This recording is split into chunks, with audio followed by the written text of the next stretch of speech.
So, Kim Beaton, we're going to do a little artist interview with you, a little inner artist interview with you. And the first question that I have to ask you today is, who in your life gave you permission or made it feel safe to express yourself through your creations and your art? That's actually a really easy one to answer. My parents. My parents Okay. allowed me to express myself by putting absolutely no limitations. They made art supplies available to me. Now, that being said, they had no understanding of what I was doing. They're not artists. They don't get it, but they went, Kim likes that. Okay, here, pencils, here, paint, here's books, here's everything that you need, and good luck. And I love the fact that they simply didn't click with this thing that I was passionate about, but by God, they were going to support it. Excellent. Excellent. And when you went to school, like I know we've done an interview with you before on a Sculpted Life podcast, but when you went to school, was that also nurtured? Were you always creative? I always like to build things, but that being said, I come from a maker family. Yeah. I mean, I was working in my dad's wood shop at age 7. I've been using power tools since then. We all built things. We all make things with our hands. Yeah. And so that was just breathing. Yeah. So it was just totally natural. What was your first memory of creative expression? The first memory that I have of being creative was my first small sculpture when I was, I don't know, maybe 7 or 8 years old. I had heard about this story of the Golem of Prague.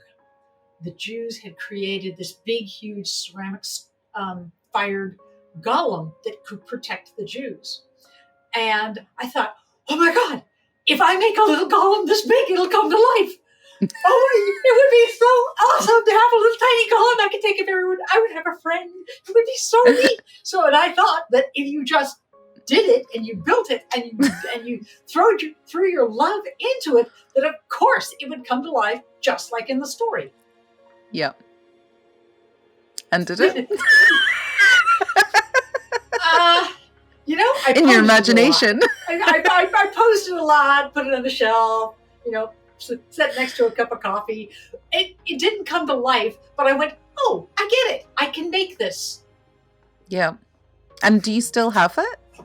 No. That was one of my, that sculpture was plasticine clay without an armature. So it was destined to ultimately be destroyed. Yes.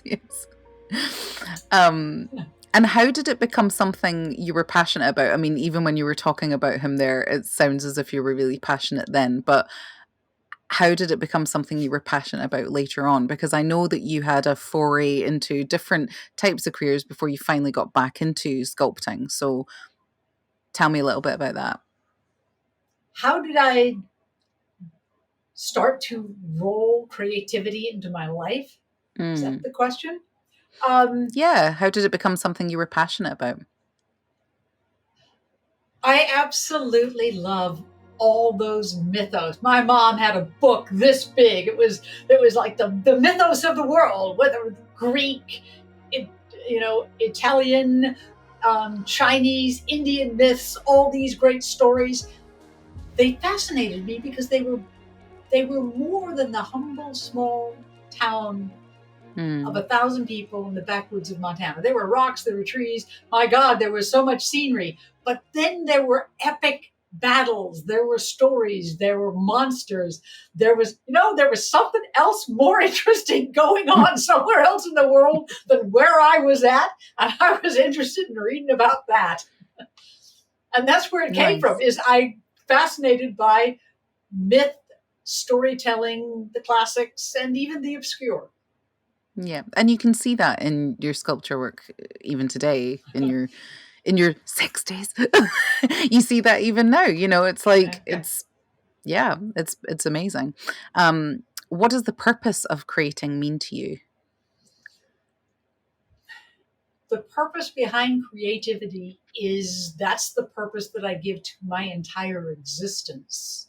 Mm. I have to make things. I need to build things. I need to build things as part of community. Bring my friends in, have great conversations, but be making things. Going out to a pool hall, hanging out, and shooting pool is one thing. But if you're spending the same amount of energy and at the end of it, you've built a cool thing, you've brought it into the world, that is the reason that I do anything at all. And I go to a lot of trouble to make that happen continually in my life. Okay. What kind of trouble do you go to? I will Mm. forego, I will eat noodles to be able to afford art supplies. Absolutely. It's more important to me. I don't need to visit Bali. It would be Yeah. nice to see Petra. It would be nice to see Paris. But honest to God, I need to buy epoxy. I need to have tools. I need supplies. And keeping the lights on in this studio is always so much more compelling than even Paris is. Mm. Definitely passionate, definitely purposeful. How do you remain connected to your art on a daily, weekly, monthly basis? I'm guessing you just can't not do it. It's something that you just I have to cannot do. do. Long ago, I have a rule: 10 a.m. 10 o'clock in the morning, I have a cup of tea and I am walking down into the studio. Hmm. Now, that doesn't mean that I'm either prepared or passionate or caring or even in a good mood. But at 10 a.m., I walk through that door and I enter the studio. Now, the studio has been cleaned the night before. I Mm. always have a tidy space. And so it is at the moment of anticipation when I walk in the door. I can start and do anything. My tools are there, the supplies are prepared, everything is up, topped up, and ready. And Yeah. so nothing in this room impedes me from getting on to the work. So that routine of walk in the door, well, you're here, get on with it. And I think that reminds me of like you said a couple of weeks ago or a week ago when we spoke, you were talking about someone was doing a film on discipline and how you become disciplined to do your art. Um, and how do you remain disciplined? Because the story you told there was was quite funny. But how do you see discipline and how do you keep disciplined? My version of discipline is a little bit different than most people. Most people have one of those lovely diaphanous, muses that sings to them into the night. And it's like, oh no, no, no, no, no, no, no. My muse is a drill sergeant. And that drill sergeant gets right up against my ear and says, get your ass in gear, get sculpting now. And I love that. I like the fact that I don't have to put energy in the system. My muse, and people often say, oh, your muse, it's a little tiny elf that sits on your shoulders. Like, no, no, no, no. My muse casts a shadow across a valley. It is this big, overwhelming, driving force that rolls through the Mm. world. And all I have to do is just hang on to it. Hang You keep on for going. dear life. And it will carry me through. Okay. Drill sergeant. Drill I like sergeant. it. I need one of those when I'm in the kitchen and it's like put the cookie down. Yeah. Do not eat another donut. I need one of those. Um okay, so drill sergeant, I like it. I like it. And so you've kind of said you've touched on the rituals that you have around creating, which is having your ritual of having your cup of tea or whatever it is and then coming down to the studio. Um are there any other rituals around your creativity that you do to keep yourself creative? One of the most important rituals that I do to keep myself creative is the acknowledgement of humility. I'm actually Mm. not that creative. Am I capable of doing great things? Probably not. There are so many sculptors who are better at than I am. But there's one thing that I beat everybody at, and that is I am incredibly persistent. I will fail 100 times and I'll get in the studio the following day. Failure does not intimidate me. I'm used to it. You're going to make mistakes. You're going to go down in flames. And sometimes the sculpture actually catches on fire. I've done that. Um, I am more persistent than I am creative, and I'm fine with that. Persistence. Yeah, it's funny because we were talking about that the other day. I had an interview with another artist and we were saying about, the how we will fail, we will make really ugly art. Yeah, And yeah, there we are will. there are probably many Pal Tiya sculptures that you've just gone bin, or or Bin. other Yeah. things that you've done and you've just gone, nope, that's not working. This maquette is not working, this concept isn't working. And I think that's really important for people to understand, because I feel that there's so many people who, there's people who contact us, and there's people who, I've known in my past, who tend to give up very easily if they get to a point where they're like, I'm not making the right thing, or what's in my head isn't coming out of my hands and it isn't translating into a sculpture. Hmm. But in fact, the very act of you effing up so many times is that you get to a point where you've effed up so much that you get to a point where you make something that you're actually pretty proud of. And if you hadn't done all those fuck ups, then really it Well, wouldn't have happened. It might not have happened. part of it is I don't take failures personally. It's not me Mm, that's failing. The test failed. The yeah. light didn't work. I did this. The painting failed. I didn't. I was Yeah. there. I showed up. I showed persistence. I got in the studio. I made a thing.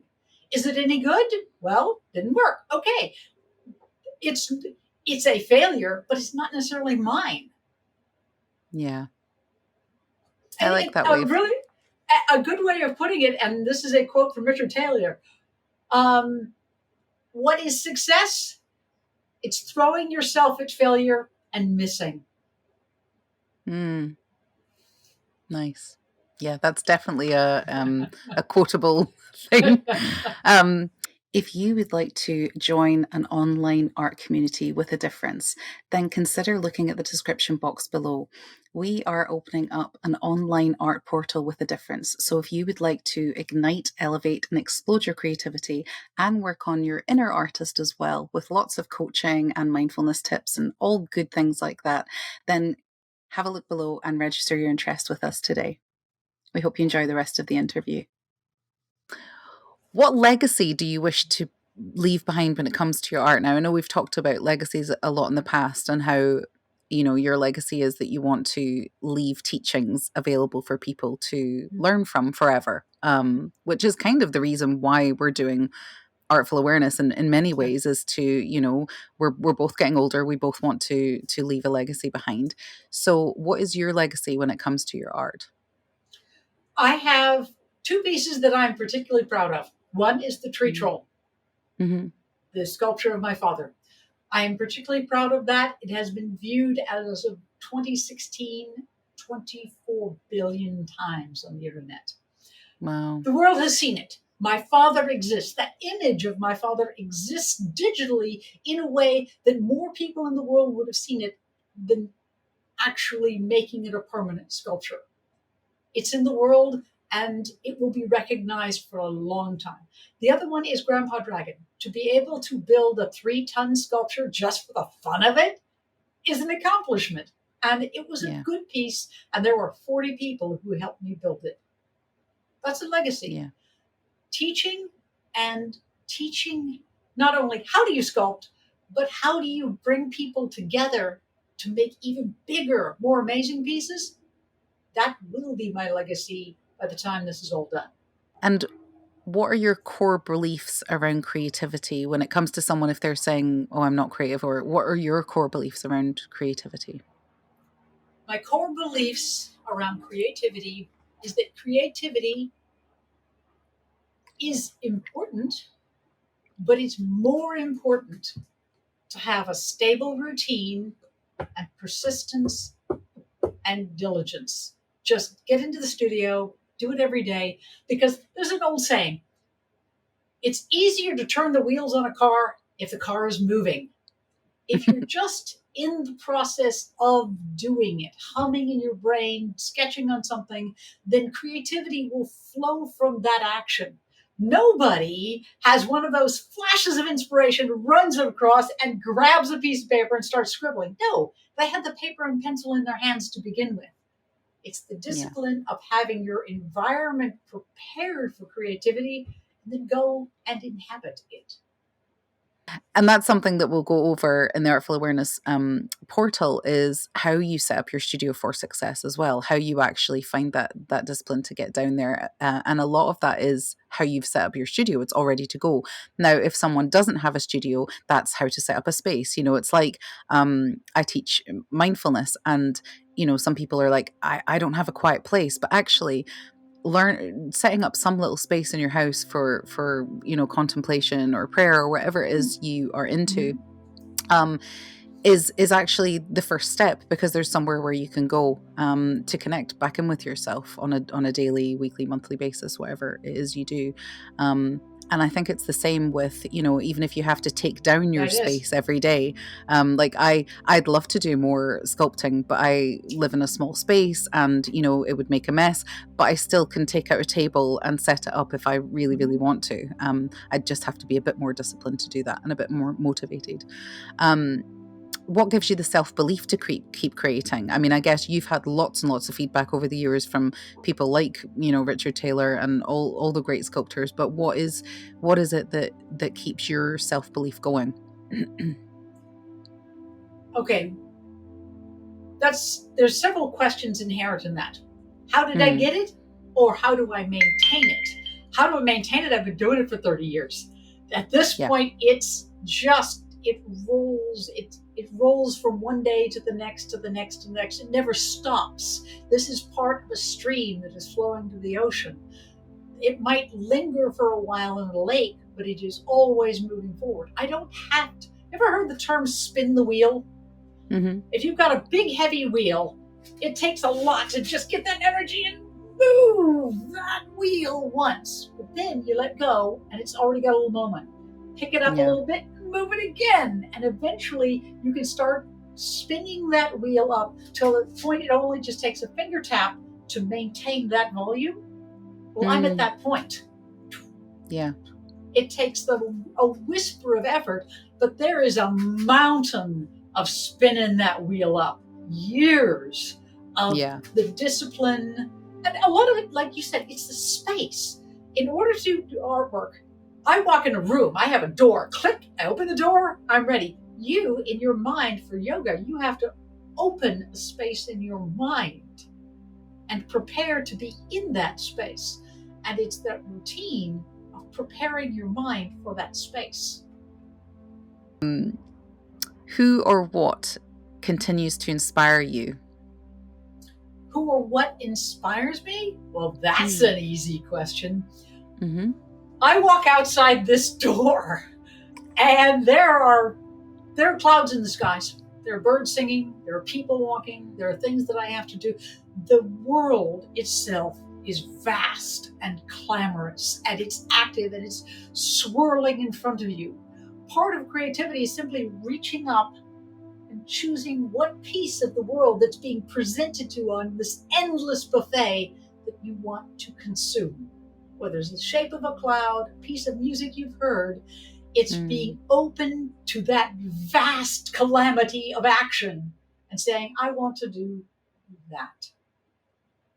I've never thought about that before in that way of inspiration, because when we talk about writer's block, like I write, and sometimes, you sit and you can't think what to write, and all you need to do is step out into nature and, like you said, just take a piece of it. Yeah. Yeah. Take a piece of it. Go out, breathe, be receptive to the world, and light will catch on leaves. A sound of distant traffic sounds like the wash of the ocean. When you're receptive, so much is available to you. It's easy pickings. Easy pickings. And so I guess you've answered the next question. Where do your ideas come from? Everywhere. There. Outside, man.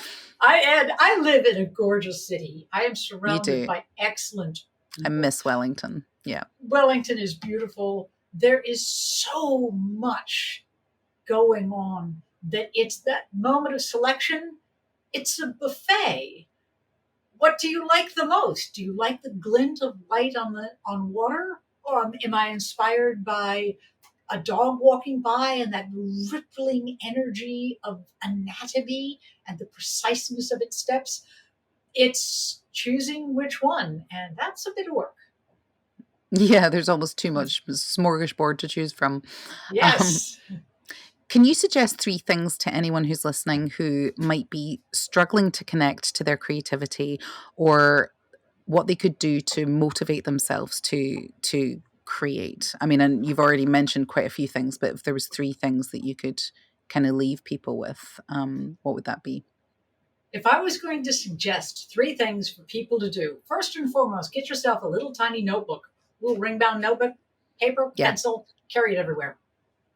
Yeah. Just do that, because what that is when you open it, it's the same as opening the door to my studio or you opening that space in your mind.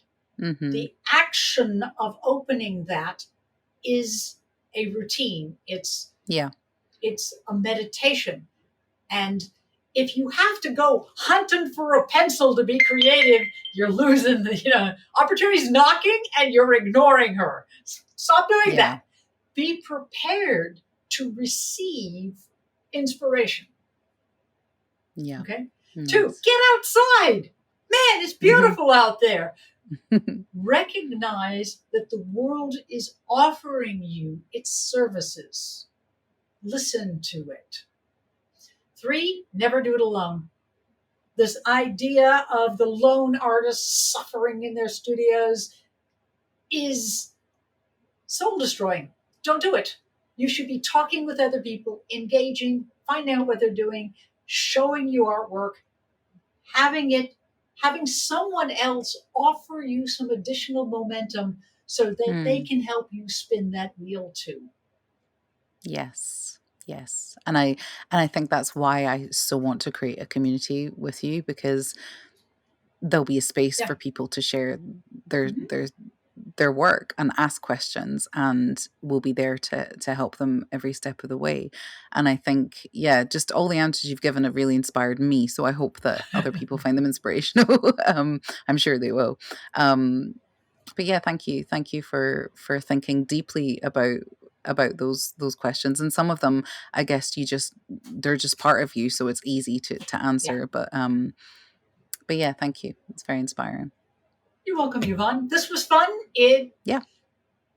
It's there's thinking about art and then there's doing art. But Mm. you're allowed to think about art only when you're doing it. Just sitting back and going think. It's like, no, no, get your hands busy too. Yeah. Yeah. And that's what this allows me to do. By speaking this way to people, my hope is that they're going to get one single piece of information from all that I've said that will positively impact their lives. That's what it's about. Walk away. I hope that I've contributed something beneficial to your life. Yeah. I win. Yeah, it's a win-win. It's a win. um well, thank you for chatting to me today. It was fun. I know we speak a lot, but we don't tend to speak about, things like this, so it's fun. It's um fun. It's been good. oh, Good yeah. questions. But Yeah. that's a Mm. different way of saying it, not just for profit, Yes. is very different than you don't go be a starving artist. Yeah. That's uh, continuing on a mentality that really should be killed by society. Stop saying that artists are going to be starving. Stop it.